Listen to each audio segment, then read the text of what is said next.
यह कहानी एक छोटे से गांव की है जहां सब कुछ शांति से चल रहा था, लेकिन एक पुरानी हवेली की रहस्यमयी कहानी अब तक लोगों के बीच छुपी हुई थी।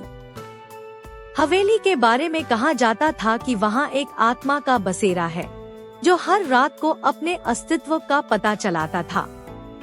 लोग कह रहे थे कि जिन्होंने भी हवेली का रुख किया उनका कुछ पता नहीं चला। सब कुछ पुराने लोगों से सुनने को मिलता था, लेकिन कोई भी सच्चाई नहीं समझ पाया था। राघव एक युवा लड़का था जो अपनी पढ़ाई और करियर के लिए शहर से अपने गांव गया था। एक दिन उसने अपने दोस्तों से पुरानी हवेली के बारे में सुना। दोस्तों ने उससे कहा कि अगर उसे सच में डर का मजा लेना है तो उसे हवेली की तरफ जाना होगा। राघव ने हंसी मजाक में यह बात छोड़ी, लेकिन उसके मन में एक अनजानी सी जिज्ञासा थी। एक रात राघव ने फैसला किया कि वह हवेली जाएगा और देखेगा कि वहाँ क्या हो रहा है। उसने अपनी ताकत और दोस्तों की बातों को अपने दिमाग से निकाल दिया और हवेली की ओर रुख किया। हवेली में जब राघव हवेली के पास पहुंचा तो सब कुछ पुराना और सुनने से कहीं ज्यादा भयानक लग रहा था। हवाएं तेज चल रही थी और रात का समय था।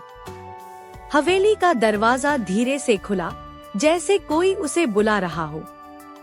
राघव ने अंधेरे में कदम रखा और एक अजीब सा महसूस किया कि जैसे कोई उसके साथ हो।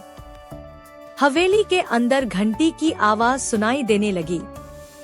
राघव ने सोचा कि यह सब उसके मन का भ्रम होगा, लेकिन फिर उसने देखा कि एक रोशनी की छोटी सी किरण एक कमरे से आ रही थी।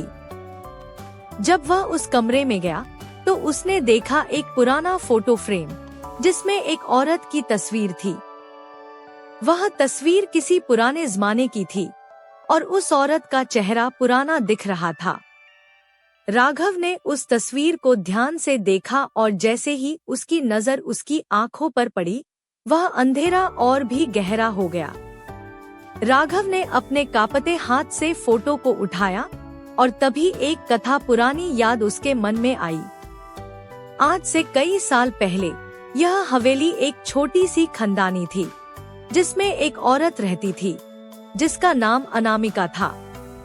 अनामिका एक खूबसूरत लड़की थी, लेकिन उसकी शादी के बाद कुछ अजीब घटनाएं घटित हुई थी।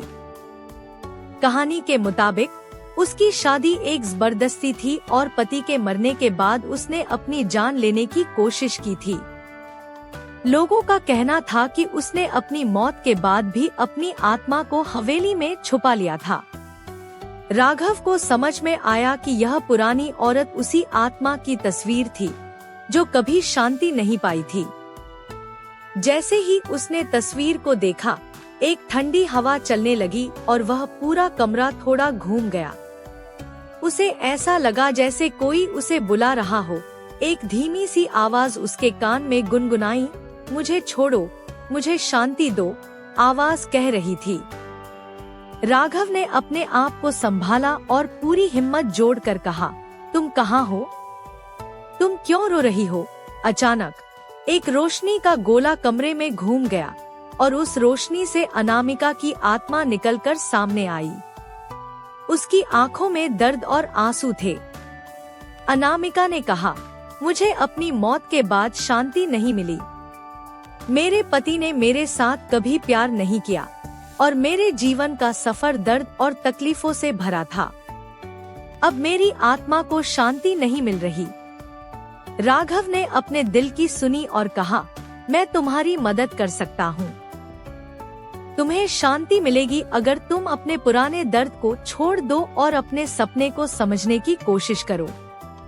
अनामिका की आत्मा थोड़ी देर के लिए चुप रही, लेकिन फिर उसने अपनी आंखों में एक चमक देखी। क्या तुम सच में मेरी मदद करोगे? उसने कहा। राघव ने कहा, हाँ, मैं तुम्हारा साथ दूंगा ताकि तुम्हें शांति मिल सके। अंतिम क्रिया और शांति। राघव ने हवेली के पुराने मंदिर में दिया जलाया और कुछ फूल अनामिका की आत्मा के समर्पण किए। धीरे धीरे अनामिका की आत्मा ने अपनी शांति पाई और एक रोशनी के गुब्बारे में उड़ गई। उसके चेहरे पर एक सुकून था और वह अपनी आत्मा को मुक्ति देकर अपने अंत के रास्ते पर चल पड़ी। राघव ने देखा कि हवेली अब पहले से भी ज्यादा शांत थी। उसने सोचा कि आज उसने एक अनजानी और भयानक कहानी को समझा और अपनी ताकत से एक आत्मा को शांति दी। राघव ने हवेली छोड़ी और अपनी मंजिल की ओर चला गया। उसके साथ एक नई समझ थी कि हर चीज का अपना एक राज होता है और वह राज तभी समझ आता है जब हम अपने दिल से सच्चाई को देखते हैं। और ऐसे एक औरत की आत्मा ने अपनी मुक्ति पाई और हवेली अब तक शांति में रही।